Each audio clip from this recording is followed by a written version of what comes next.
வணக்கம். இன்றைக்கி சாத்தூர் தொகுதிக்கு வந்திருக்கேன். இந்த மாதிரி பட்டாசு தொழிற்சாலையில் ஆக்சிடெண்ட் ஆகி விபத்து இருந்த மக்களை சந்திக்க வந்திருக்கோம். இங்கே 4 பேர் மரணம் அடைஞ்சிருக்காங்க. ஸோ அதனால் தேமுதிக சார்பாக என்னால் முடிஞ்ச உதவியை இன்றைக்கி செய்ய வந்திருக்கிறோம்.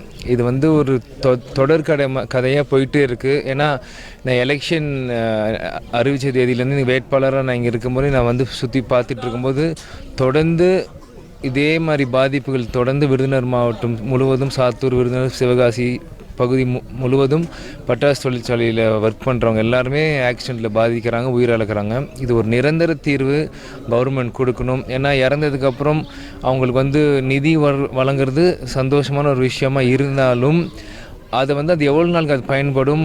ஒரு உயிர் இழப்பது என்பது ஒரு சாதாரண விஷயம் ஒரு குடும்பத்தில். அது எவ்வளோ அவங்களுக்கு குடும்பத்தில் பாதிக்கும். அதனால் இது ஒரு நிரந்தர தீர்வாக இருக்கணும் இந்த நேரத்தில் அப்படின்னு நாங்கள் கேட்டுக்கிறோம். நான் கண்டிப்பாக இருக்குது. அதை தான் சொல்கிறேன். எங்களுக்கு அந்த உதவி கூடுதலாகவும் கொடுக்கணும், அதே சமயம் நிரந்தர தீர்வும் இது கொடுக்கணும் கேட்குறேன். ஏன்னா நம்ம கூடுதலாக காசு கொடுக்குறப்ப உயிர் சேதம் ஆகிட்டே தான் இருந்தாலும் நம்ம காசு கொடுக்குறனால அந்த உயிர் சேதம் குறைய போகிறது இல்லை. அது உயிர் சேதத்தை தடுக்கிறது தான் ஒரு அரசாங்கத்தோட வேலையாக இருக்கணுமே தவிர உதவி பண்ணுறது அவங்களுக்கு ஒரு ஊக்குவிக்க ஒரு விஷயமாக தான் நான் பார்க்குறேன்.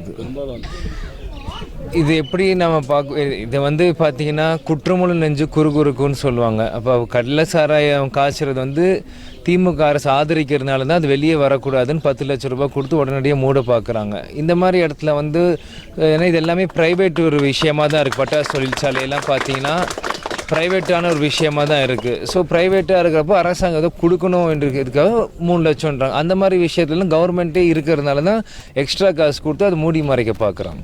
அது வாய்ப்புகள் இருக்கு. இல்லை, இப்போ கூட நீங்கள் அதிமுகவும் சரி தேமுதிக சார்பாக நீங்கள் தமிழ்நாடு முழுவதும் நாங்கள் ஆர்ப்பாட்டம் போராட்டம் செஞ்சுருக்கோம்.